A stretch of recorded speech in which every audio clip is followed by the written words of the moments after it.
Salam jumpa kembali pada renungan harian Embun pagi hari ini.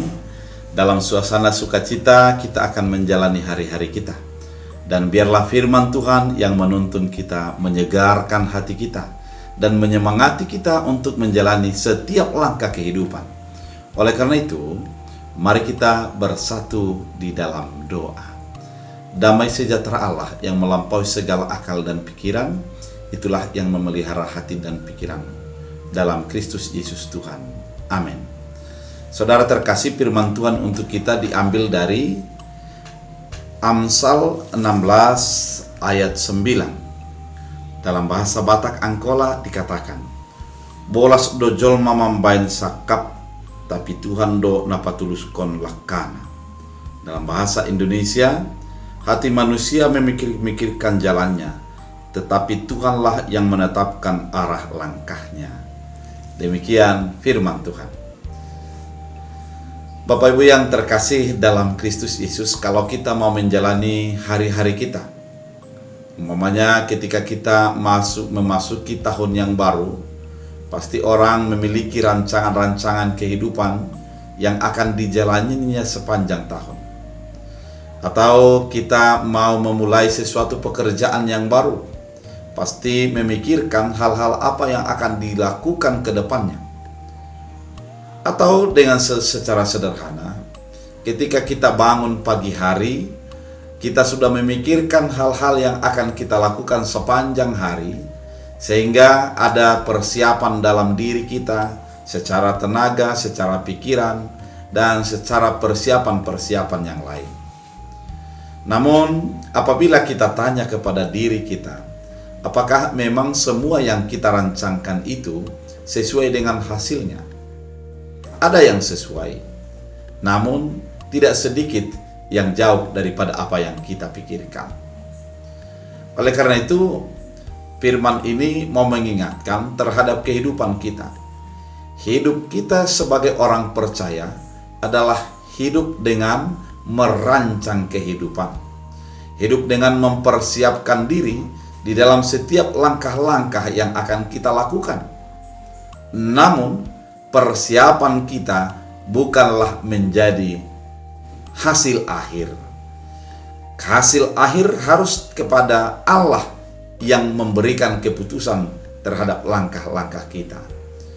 Ketika kita mempersiapkan sesuatu dan ternyata hasilnya tidak sesuai dengan apa yang kita harapkan, jangan cepat untuk mengeluh. Jangan cepat untuk putus asa, karena memang manusia merancang jalannya, namun Tuhan memutuskan apa yang menjadi kehendaknya. Firman ini dengan sederhana mengatakan bahwa manusia memikir-mikirkan jalannya, tapi Tuhan yang menentukan arah langkahnya. Ketika kita memikirkan apa yang kita pikirkan, kemudian arah yang kita pikirkan itu jauh daripada apa yang kita harapkan, jangan menjadi kita merasa gagal dalam kehidupan kita.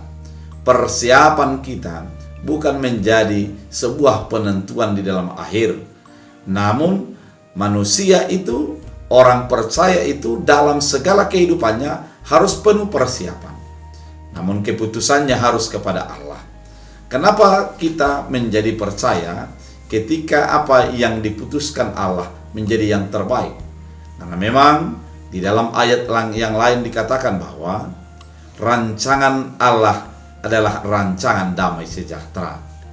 Ketika kita merancang apa yang kita pikirkan, kemudian terjadi sesuatu yang di luar pikiran kita, ingatlah bahwa rancangan Tuhan itu yang terbaik dalam kehidupan kita. Keputusan Tuhan merupakan keputusan yang terbaik bagi kehidupan kita. Ketika kita merancangkan sesuatu dan indah menurut kita, menurut pandangan kita, percayalah ada Tuhan yang dari atas melihat apa yang terbaik di dalam kehidupan dan keputusan kita. Dan ketika terjadi sesuatu itu, yakini itulah keputusan Allah yang terbaik. Apakah memang yang terbaik? Ketika sesuatu yang kita rancangkan itu menjadi ada kegagalan, dalam porsi saat ini mungkin belum yang terbaik, Namun dalam porsi iman, kita yakin Allah tidak akan lepas tangan untuk menunjukkan arah yang terbaik yang akan kita capai. Oleh karena itu, saudara terkasih di dalam Kristus Yesus, sebagai orang percaya, mari hidup di dalam rancangan-rancangan hidup. Mari hidup di dalam menggapai apa yang kita impikan. Namun yang pasti, jangan menjadi putus asa ketika rancanganmu tidak sesuai dengan apa yang terjadi. Biarlah lihat Tuhan yang berkarya, yang berperan untuk memberikan yang terbaik di dalam kehidupanmu. Ketika Tuhan kita percayai yang memberikan yang terbaik itu, kita yakin itulah yang menjadi sukacita kita. Itulah yang menjadi sesuatu cara Tuhan untuk melakukan apa yang terbaik di dalam kehidupan kita. Yusuf sebagai contoh di dalam perjanjian lama yang memiliki impian untuk menjadi orang besar melalui mimpi dengan berbagai mimpi yang dia miliki waktu kecil.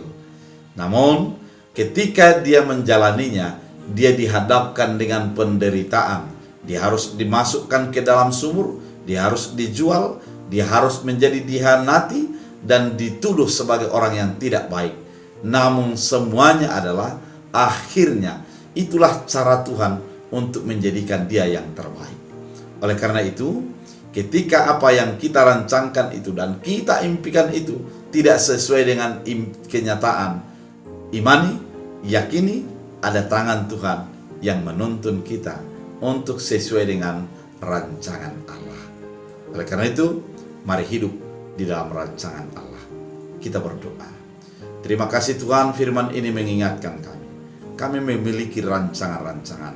Dan sebagai orang percaya, kami harus hidup di dalam rancangan Allah.